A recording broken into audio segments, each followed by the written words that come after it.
चतुर्भुज जगन्नाथ कण्ठशोभितकौस्तभ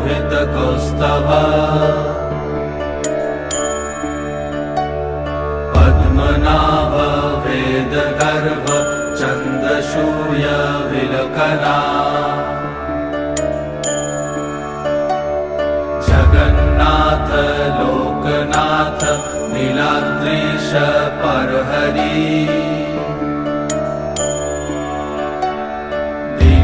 दीनबन्धुर्दया सिन्धु कृपालु जनरक्षक कम्बुपाणि चक्रपाणि पद्मनाभ नरोत्तम जगत्तं पालको व्यापी सर्वव्यापी सुरेश्वर